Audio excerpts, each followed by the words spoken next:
ஸ்ரீ சக்தி polytechnic கல்லூரி இருபாலர் கல்வி நிறுவனம் இந்த ஆண்டு முதல் artificial intelligence and machine learning குறித்த பாடப்பிரிவை நடத்த உள்ளோம். செயற்கை நுண்ணறிவு அதாவது AI வேகமாக வளர்ந்து வரும் தொழில்நுட்பம். AI கற்றுக்கொள்பவர்களுக்கு எதிர்காலத்தில் பல வேலை வாய்ப்புகள் இருக்கும். ஸ்ரீ சக்தி பாலிடெக்னிக் கல்லூரி, சேனாச்சிப்பட்டு, செங்கம், திருவண்ணாமலை மாவட்டம்.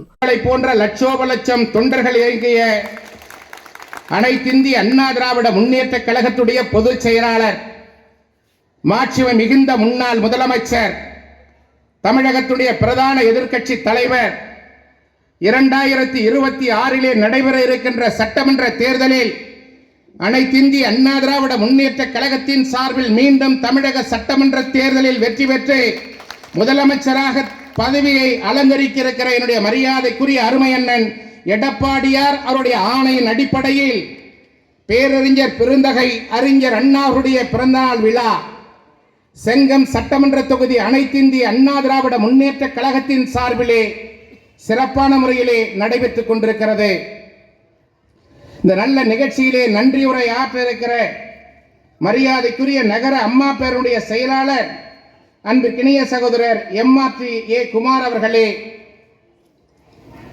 நிகழ்ச்சியிலே பங்கெடுத்து சிறப்பித்துக் கொண்டிருக்கிற கழகத்திலே அனைத்து நிலைகளிலே பணியாற்றி கொண்டிருக்கிற அனைத்து இந்திய அண்ணா திராவிட முன்னேற்ற கழகத்துடைய நிர்வாகிகளே, கழகத்துடைய சார்பணி நிர்வாகிகளே, எத்தனை தாக்குதல்கள் வந்தாலும் அத்தனை தாக்குதல்களையும் தூள் தூளாக்கி என்றைக்கும் நாங்கள் இந்த இயக்கத்திற்காக விசுவாசமாக இருப்போம் என்று உழைத்துக் கொண்டிருக்கிற அனைத்து இந்திய அண்ணா திராவிட முன்னேற்ற கழகத்துடைய கிளை கழகத்துடைய செயலாளர்களே, ஆற்றல் மிகுந்த கழகத்துடைய மறவர்களே, வீரர்களே, வீராங்கனைகளே, உங்கள் அனைவரையும் திருவண்ணாமலை தெற்கு மாவட்ட கழகத்தின் சார்பில் பணிவோடு வணங்கி வானம் வானவில்லிற்கு வளைகாப்பு நடத்துகின்ற ஒரு வைபோக விழாவை போல பேரறிஞர் அண்ணாவுடைய பிறந்தநாள் விழாவை அனைத்திந்திய அண்ணா திராவிட முன்னேற்ற கழகம் ஒரு வசந்த விழாவாக இன்றைய தினம் தமிழகமெங்கும் கொண்டாடுவதற்கு அனைத்திந்திய அண்ணா திராவிட முன்னேற்ற கழகத்துடைய பொதுச் செயலாளர் புரட்சி தமிழர் அருமை அண்ணன் எடப்பாடியார் அவர்கள் ஆணையிட்டிருக்கிறார்கள். அதன் அடிப்படையிலே நம்முடைய செங்கம் சட்டமன்ற தொகுதியின் சார்பில் மாநாடு போல் நடைபெற்றுக் கொண்டிருக்கிற இந்த பொதுக்கூட்டத்தின் மூலமாக தலைமை கழகத்தின் சார்பிலே வருகை தந்திருக்கிற ஆற்றல் மிகுந்த 2 பேச்சாளர்கள் சிறப்பான முறையிலே பேச இருக்கிறார்கள். அதற்கு இடையிலே உங்கள் மத்தியிலே ஒரே ஒரு கருத்தை மட்டும் சொல்லி இடம் சார இருக்கிறேன். 2011 ஆண்டு முதல் 2021 ஆண்டு வரை அனைத்திந்திய அண்ணா திராவிட முன்னேற்ற கழகத்துடைய ஆட்சி தமிழகத்திலே நடைபெற்றது. இந்த 10 ஆண்டு கால ஆட்சி காலத்திலே எந்த விதமான பழிவாங்கும் நடவடிக்கையும் அனைத்திந்திய அண்ணா திராவிட முன்னேற்ற கழகம் எடுக்கவில்லை. எந்த திராவிட முன்னேற்ற கழகத்தை சேர்ந்தவர்கள் மீது பொய் வழக்கு போடப்படவில்லை. அனைத்திந்திய அண்ணா திராவிட முன்னேற்ற கழகம் என்பது நேற்று பெய்த மழையில் இன்று முளைத்த காளான் அல்ல. இந்த இயக்கத்திற்கென்று ஒரு வரலாறு இருக்கிறது. இந்த இயக்கத்தை உருவாக்கிய தலைவனுக்கென்று ஒரு சரித்திரம் இருக்கிறது. அனைத்திந்திய அண்ணா திராவிட முன்னேற்ற கழகம் ஜனநாயக முறையில், ஜனநாயக அடிப்படையில் கடமை, கண்ணியம், கட்டுப்பாடு என்னும் தாரக மந்திரத்திற்கு ஏற்ப தமிழகத்திலே ஜனநாயக முறையில் ஆட்சியை நடத்தியது. ஆனால் இன்றைக்கு நடைபெற்றுக் கொண்டிருக்கிற கொடுங்கோலன் மு.க. ஸ்டாலின் அவருடைய ஆட்சியிலே அனைத்திந்திய அண்ணா திராவிட முன்னேற்ற கழகத்துடைய நிர்வாகிகள் மீது, முன்னாள் அமைச்சர்கள் மீது, இந்த பகுதியிலே இருக்கிற அனைத்திந்திய அண்ணா திராவிட முன்னேற்ற கழகத்துடைய அடிமட்ட தொண்டர்கள் மீது காவல்துறையை ஏவல் துறையாக பயன்படுத்தி பொய் வழக்குகள் போடுகின்ற நிலைமை இன்றைக்கு தமிழகத்திலே ஏற்பட்டு கொண்டிருக்கிறது. இந்த நிலைமை மாற வேண்டும். இந்த செங்கம் பகுதியிலே பணியாற்றி கொண்டிருக்கிற மாவட்டத்துடைய காவல்துறை துணை கண்காணிப்பாளர், இந்த பகுதியிலே பணியாற்றி கொண்டிருக்கிற காவல்துறையுடைய ஆய்வாளர், இந்த பகுதியிலே பணியாற்றி கொண்டிருக்கிற காவல்துறை உதவி ஆய்வாளர்கள் நடுநிலையோடு நடந்து கொள்ள வேண்டும். 2026 அனைத்திந்திய அண்ணா திராவிட முன்னேற்ற கழகத்துடைய ஆட்சி அமைகின்ற பொழுது இன்றைக்கு அனைத்திந்திய அண்ணா திராவிட முன்னேற்ற கழகத்துடைய தொண்டர்கள் மீது, நிர்வாகிகள் மீது எந்த ஆய்வாளர் வழக்கு பதிவு செய்திருந்தாலும், எந்த உதவி ஆய்வாளர் பதிவு செய்திருந்தாலும் அத்தகைய வழக்குகளை கணக்கெடுத்து மீண்டும் அனைத்திந்திய அண்ணா திராவிட முன்னேற்ற கழகத்துடைய ஆட்சி தமிழகத்திலே அமைகின்ற பொழுது இன்றைய காலகட்டத்திலே இங்கே பணியாற்றி கொண்டிருக்கிற அரசு அதிகாரிகள், காவல்துறை அதிகாரிகள் தமிழகத்திலே எந்த மூலை முடுக்கிலே பணியாற்றி கொண்டிருந்தாலும் அவர்களை தேடி கண்டுபிடித்து பதிலுக்கு பதில் நடவடிக்கை எடுக்கின்ற ஒரு ஆட்சியாக அனைத்து இந்திய அண்ணா திராவிட முன்னேற்ற கழகத்தினுடைய ஆட்சி அமையும் என்பதை இந்த நேரத்திலே சுட்டிக்காட்ட கடமைப்பட்டிருக்கிறேன். ஆட்சி அதிகாரத்திலே இருக்கின்றவர்கள் கவனத்தோடு நடந்து கொள்ள வேண்டும். மு.க. ஸ்டாலினுடைய நிலைமை என்ன என்று நாட்டு மக்களுக்கு நன்றாக தெரியும். செயல்பட முடியாத ஒரு முதலமைச்சராக, ஒரு பொம்மை முதலமைச்சராக இன்றைக்கு தமிழகத்தை ஆள முடியாமல் ஆண்டு கொண்டிருக்கிறார். இன்றைக்கு தமிழகத்திலே சட்டம் ஒழுங்கு சரியாக இருக்கிறதா? சொன்ன வாக்குறுதிகளை அவர்களால் நிறைவேற்ற முடிகிறதா? இன்றைக்கு தமிழகத்திலே எங்கு பார்த்தாலும் கொலை, கொள்ளை, வழிப்பறி, கற்பழிப்பு என்று சமூக விரோத செயல்கள் இன்றைக்கு தமிழகத்திலே நடைபெற்றுக் கொண்டிருக்கிறது. இந்த மாவட்டத்துடைய அமைச்சராக இருக்கிற ஏவா வேலு, இந்த தொகுதியினுடைய சட்டமன்ற உறுப்பினராக இருக்கிற மூப்பே கிரி பல்வேறு சமூக விரோத செயல்களுக்கு ஆதரவாக செயல்பட்டுக் கொண்டிருக்கிறார்கள். அனைத்து இந்திய அண்ணா திராவிட முன்னேற்ற கழகத்துடைய ஆட்சி மீண்டும் தமிழகத்திலே மலர்கின்ற பொழுது இந்த இரண்டு பேரும் குற்றவாளி குண்டிலே நிற்கப்பட்டு உரிய தண்டனையை பெற்றுத் தருவோம் என்பதை இந்த நேரத்தில் நான் ஆணித்தரமாக கூறிக்கொள்ள கடமைப்பட்டிருக்கிறேன். அனைத்து இந்திய அண்ணா திராவிட முன்னேற்ற கழகத்துடைய தொண்டர்களுக்கு பாதுகாப்பாக அனைத்து இந்திய அண்ணா திராவிட முன்னேற்ற கழகத்துடைய பொதுச் செயலாளர் ஆற்றல் மிகுந்த அருமை அண்ணன் எடப்பாடியார் அவர்கள் இருக்கிறார்கள். உங்களுக்கு என்ன கொடுமை ஏற்பட்டாலும், உங்களுக்கு என்ன துயரங்கள் ஏற்பட்டாலும், உங்கள் மீது எத்தனை பொய் வழக்குகள் போடப்பட்டாலும் அத்தனை வழக்குகளையும் தூள் தூளாக்குகின்ற சக்தி எங்களுடைய அருமை அண்ணன் எடப்பாடியாரிடத்திலே இருக்கிறது என்பதை சுட்டிக்காட்ட விரும்புகிறேன்.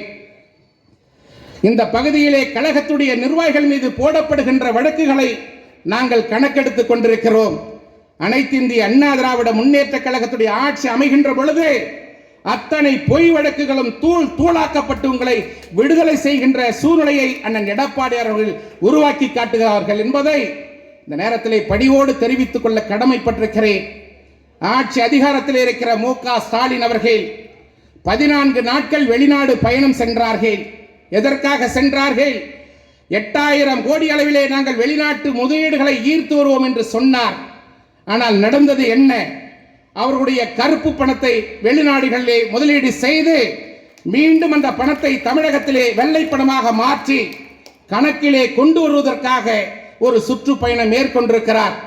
இன்றைக்கு இதை விவரம் அறிந்த கல்வியாளர்கள், ஊடகவியலாளர்கள், பத்திரிகையாளர்கள், செய்தித்துறையை சேர்ந்த நிருபர்கள் எல்லாம் ஆணித்தரமாக சொல்லிக் கொண்டிருக்கிறார்கள். மக்களை ஏமாற்றுகின்ற மு.க. ஸ்டாலின் அவர்களே, ஆட்சி வருவதற்கு முன்பாக 2021ஆம் ஆண்டு தேர்தல் வாக்குறுதியாக நீங்கள் எத்தனை வாக்குறுதிகளை தந்தீர்கள்? அத்தனை வாக்குறுதிகளையும் நீங்கள் நிறைவேற்றினீர்களா? நாங்கள் ஆட்சிக்கு வந்தால் கல்வி கடனை தள்ளுபடி செய்வோம் என்று சொன்னீர்களே, சொன்னபடி செய்தீர்களா? நாங்கள் ஆட்சிக்கு வந்தால் நீட் தேர்வை ரத்து செய்வோம் என்று சொன்னீர்களே, சொன்னபடி செய்தீர்களா? நாங்கள் ஆட்சிக்கு வந்தால் நெல் குவிண்டால் ஒன்றிற்கு 2500 ரூபாய் தருவோம் என்று சொன்னீர்களே, சொன்னபடி செய்தீர்களா? நாங்கள் ஆட்சிக்கு வந்தால் கரும்பு டன் ஒன்றிற்கு 4000 ரூபாய் தருவோம் என்று சொன்னீர்களே, சொன்னபடி தந்தீர்களா? நாங்கள் ஆட்சிக்கு வந்தால் காளை மாடு வளர்ப்போருக்கு மாதந்தோறும் 1000 ரூபாய் வளர்ப்பு தொகையாக வழங்குவோம் என்று சொன்னீர்களே, சொன்னபடி செய்தீர்களா? நாங்கள் ஆட்சிக்கு வந்தால் பெட்ரோல் டீசல் விலையை குறைப்போம் என்று சொன்னீர்களே, சொன்னபடி செய்தீர்களா? நாங்கள் ஆட்சிக்கு வந்தால் மகளிர் சுய உதவி குழுவினர் வாங்கிய அத்தனை கடன்களையும் தள்ளுபடி செய்வோம் என்று சொன்னீர்களே, சொன்னபடி செய்தீர்களா?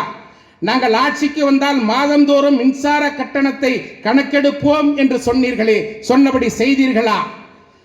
அரசு ஊழியர்களுக்கு மீண்டும் பழைய ஓய்வூதிய திட்டத்தை கொண்டு வருவோம் என்று சொன்னீர்களே, சொன்னபடி செய்தீர்களா?